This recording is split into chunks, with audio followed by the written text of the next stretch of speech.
أعوذ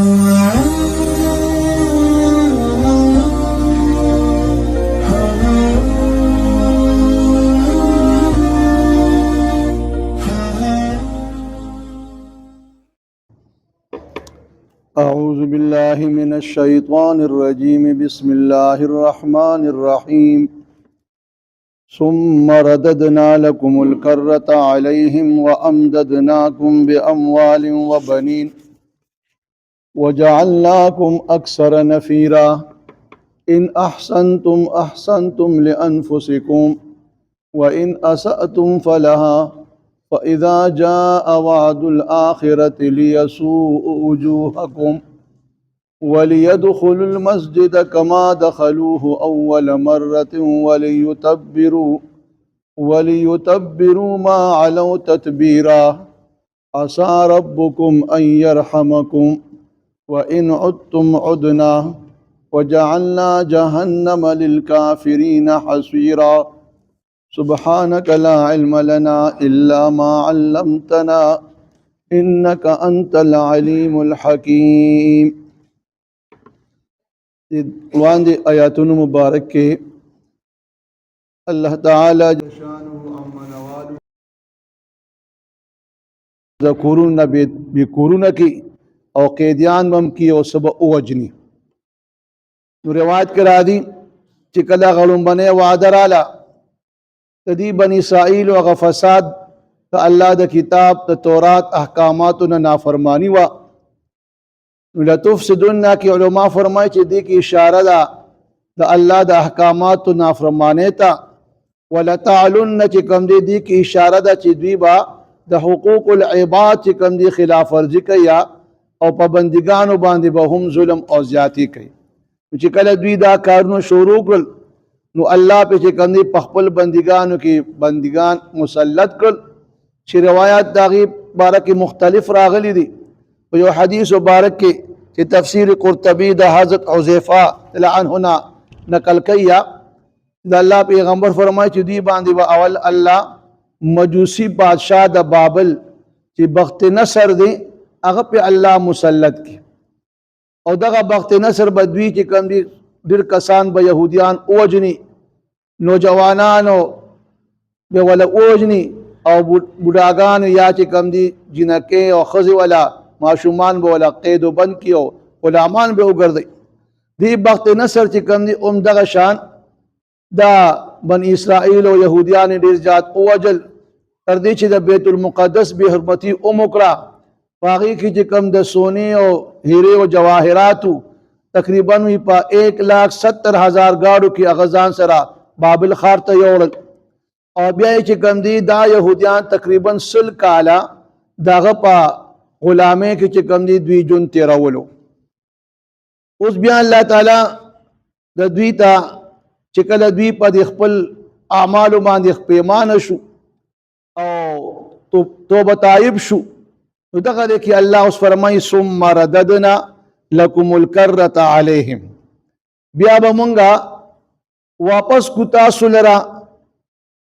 پا دوی باندی تاسو لبا غلبہ در کو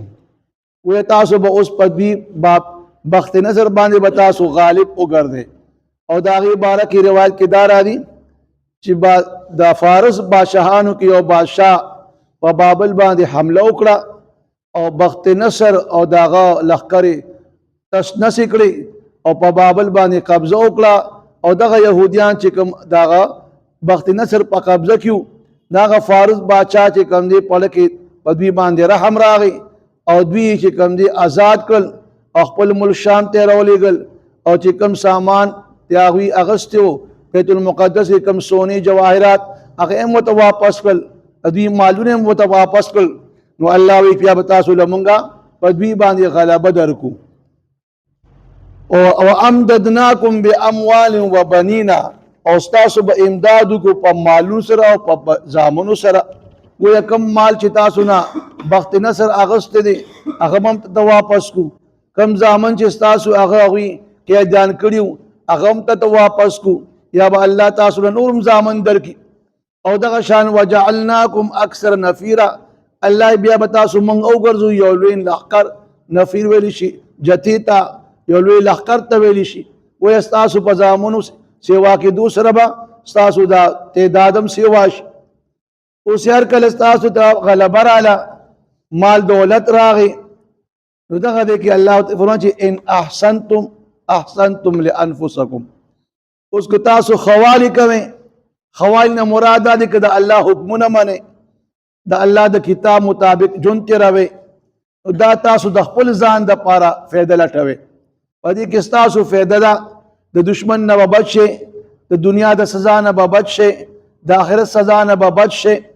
نو که تاسو دا الله احکاماتو باندې منګولې ولګولې، دا الله دا قانون دی چې څوک د الله احکامات مني الله چې کوم دی هغوی له دنیا کې فایدې ورکوي، دنیا مو له ښکلې کوي. او که نه د الله د احکاماتو نافرماني شروع شوله، ناشکري شروع شوله، وان اسأتم فلها. او که تاسو برایي وکړه بیا هم بدکاري شروع کړه او بیا هم شرارت شروع کو او بیا د الله د احکاماتو خلاف ورزي شروع کړه نو فلها، بس بیا دغه برایي وبال پتا سو باندې پخپله دی، دنیا کې هم سزاوار بشه او آخرت کې به هم بیا سزاوار یې. اوس دا بني اسرائیل چې کله بیا مال دولت راغی، دا مال دولت چې کوم داري انسان کې نشه راولي، غرور تکبر راولي او لښکر هم سیوا شولې، جته هم سیوا شوله، نو بیا چې کوم دی نافرماني شروع کړه، د الله د احکاماتو خلاف ورزي شروع کړه. نو دغه دی کې الله فرمایي بیا فاذا جاء وعد الاخره ليسوء وجوهكم. پس هر کله چې هغه دویمه وعده راشي، الله چې کوم وعدې کړي لومبنۍ وعده او بیا پسې دویمه وعده چې کله راله نو ليسوء وجوهكم، نو الله به بندګان نور راولېږي او ستاسو د مخونه به نوار کړي. وليدخلوا المسجد، او دغه خلق به بیا داخليږي جماعت ته کما دخلوه اول مره، څنګه چې اول ځل کې دا خلق داخل شیو نو دا رستنی خلق به جماعت ته، جماعت ته مراد بیت المقدس دی، چې هلته به بیا دغه بندګان تاسو باندې الله مسلط کی نو هغوی به جماعت ته بیا داخلیږي او بیا به دغه جماعت بې حرمتي کوي. وليتبروا ما علوا تدبیرا، او بیا الله فرمای دوی به چې کوم دي خرابي کوي، بربادي او هلاکت پیدا کوي. ما علوا په هر هغه څه چې د دوی غلبه راله تدبیرانو دی به پوره خرابوي، خپل زور به لګوي او چې کوم څیز په غلبه کې راځي هغه به تباه او برباد کوي. بیا روایت کې دا راځي چې په دې باندې الله بیا د روم قیصر بادشاه مسلط کو، هغه په حمله وکړله او دا بني اسرائیل چې کوم دي یهودیان ټول ووجنل او بیا بیت المقدس بالکل نوار ویران کو او تقریبا بیا هغه ټول سامان چې کوم دی 1,70,000 گاډو کې بیا ځان سره روم ته یوړل او تر اوسه پورې هغه په روم کې چې کوم دی د هغې په کنیسه او ګرجې کې موجود دی. آخر زمانه کې چې کله مهدي ملا راشي نو هغه به ته واپس بیا په 1,00,000 کشتو کې واپس بیا راوړي. نو الله دې باندې بیا د روم بادشاه مسلط. دلته علما فرمای چې دا یو فساد د دوی د موسی علیه السلام د شریعت خلاف ورزي وه، او دا دویم چې کله بیا دوی فساد کولو نو دا د عیسی علیه السلام د شریعت خلاف ورزي شروع کړه، نو الله پې چې کوم دی د روم بادشاه مسلط کو او دوی دې تس او تباه او برباد کړ. اوس ورپسې الله تعالی ورته بیا یو قسمه تنبیه او اشاره ورکوي چې عسى ربکم ان یرحمکم، ان قریب ده چې رب تاسو په تاسو باندې رحم وکړي. په دې کې اشاره د شریعت محمدي طرف ته ده چې ای بني اسرائیل کو تاسو خپل ځان سم کو او د الله اخري پیغمبر دنیا ته راغی او تاسو د هغه شریعت باندې عمل وکړو نو الله باندې بیا رحم وکړي او بیا به تاسو آباد شئ. ولیکن چې کله د الله محبوب پیغمبر مبعوث شو او دوی چې کوم دی د الله د آخري پیغمبر نبوت نه انکار وکړو نو الله وان عدتم عدنا، که تاسو دوباره شرارت وکړو نو بیا به موږ هم تاسو له دغه شان دوباره سزا درکو. نو چې کله دوی د شریعت محمدیه خلاف بغاوت شروع کو نو دغه دی کې دا یهودیان چې کوم دی بیا په مدینه کې قتل کړي شو او بیا د جلاوطن کړي شو او د مدینه نه چې کوم دی وویستلی شو. نو الله دلته دا خپل قانون بیان کو چې وان عدتم عدنا، که تاسو واپس بیا شرارت کوئ او بیا خلاف ورزي کوي د الله د احکاماتو مونږ به تاسو له بیا هم دغه شان دوباره بیا سزا درکو. وی په دې کې الله تر قیامت پورې دا قانون مونږ ته بیان ک چې اے مسلمانانو که تاسو د اسلامی احکاماتو باندې منګل لګوي زما امداد به شامل حال وي، دشمن به تاسو باندې غلبه نه وي. نن چې کوم دی بیت المقدس او فلسطین باندې چند يهوديان چې کوم دي هغه قابض دي او په کروڑونو په اربونو چې کوم دي عرب ممالک دي هغه چې کوم دي وته ګوري ځکه ټول عربي ممالک چې کوم دي اسلام ملک پای شوزت کې مبتلا دي او د اسلامي احکامات او پروا نه ساتي. همدغه وجه ده چې نن چې کوم دي په فلسطین کې او په شام کې يهود کوم ظلم شروع کړی دي نو هغه هم د مسلمانانو د بد اعماله په وجه باندې او الله خپل قانون بیان کړ چې مؤمنانو که تاسو دوباره شرارت کوئ او د احکاماتو خلاف ورزي کوئ نو دغه شان په دنیا کې لمونږه سزا درکو. تاسو به بیا د دشمن د باندې غالب وي او تاسو مغلوب یې او بیا څوک چې همیشه په کفریا عقیده باندې مړ شو، په شرک او کفر باندې مړ شو، دنیا کې مولا الله سزا ورکړي وجعلنا جهنم للكافرين حصيرا. بیا الله وګرځو جهنم د کافرانو قید خانه. و دنیا کې بم ذلیل او رسوا د يهوديان رسوا دي ګرځي، اخرت کې چې کم داغي د پاره قید خانه جهنم دی او جهنم اور کې بیا سوځيږي. ثم رددنا بیا به مونږ وګرځو لکم تاسو لرا کرتن تاسو لمبر علیهم پاخوی باندې یعنی ګویا تاسو له بیا هم پاخوی باندې غلبه درکو. وامددناکم او امداد به مو ګستاسو قوت طاقت بدر کو تاسو لرا باموال پمال سرا وبنین پزامن سرا وجعلناکم اکثر نفیرا او وبګردو مون تاسو لا یو لخر ان احسنتم که تاسو نیکی کوي حکار کوي اسلامی احکامات منه نو احسنتم لانفسکم دا نیکی تاسو د خپل ځان د پاره ده، دنیا کې بم آرام سکون سره او اخرویم د پاره تاسو پاره نعمتونه دي. وان اساتم فلها او که تاسو برایو کړه بد کارونه شروع کړ شرک او کفر مو کو نافرمانی مو کړه نو فلها داغي وبال سزا پتا تاسو باندې بیا ده، دنیا کې به سزا واري اخرت کې جهنم اور دی. فاذا جاء وعد الاخره پس هر کله چراشی هغه وعده دویما نو لیسوء وجوهکم نو بدرنګ بکی مخونه ستاسو دشمن ستاسو دشمن به باندې راشي او ستاسو مخونه به بدرنګ کی نستاسو به ان هلاک او تباهم کی. وليدخل المسجد او دغه دشمن به داخل شي جمعات تا بیت المقدس تا کما دخلوه اول مره څنګه چې داخل شو پړم بنیزل باندې. وليتبروا او خرابای با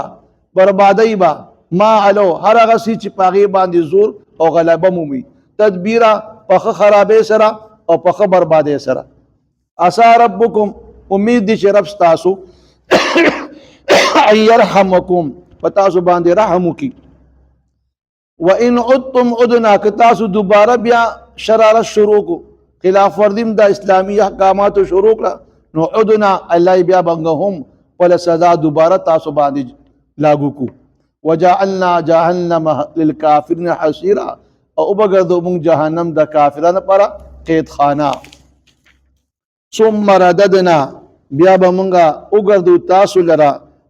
الکرت تاسو لمبر علیهم پاغوی باندې یعنی بیا به تاسو له واپس پاغوی باندې غلبه درکو.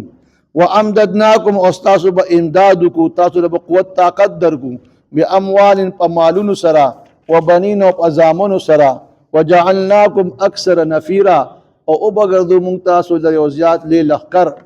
ان احسنتم که تاسو نیکی کوي احسنتم دانی کستاسو لانفسکم تاسو د خپل د ځان د فائدې د پاره ده. وان اساتم او کو بدی کوي فلهان د هغه بده سزا وبال پتاسو باندې دي. واذا جاء وعد الاخره پس ارکل چې هغه وعده دوی مراشي نو لیسوء وجوهکم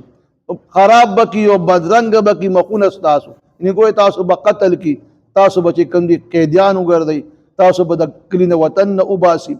وليدخل المسجد او دغه دشمن به داخل شي جمعات ته کما دخلوه اول مره څنګه چې داخل شو هغه اورمنی ځل کې. وليتبروا او خرابای به او بربادای به ما علو هر هغه څه چې په کوم باندې غلبه مومي تدبیرا په پورا خرابې سره او بربادې سره. عسى ربکم امید دي چې رب تاسو ان يرحمکم په تاسو باندې رحم وکړي. وان عدتم که تاسو دوباره سرکشي شروع کړه نو عدنا موږ خپل سزا دوباره تاسو باندې نافذ کو. وجعلنا جهنم للكافرين حصيرا او ګرځولې د موږ جهنم د کافرانو لپاره قید خانه.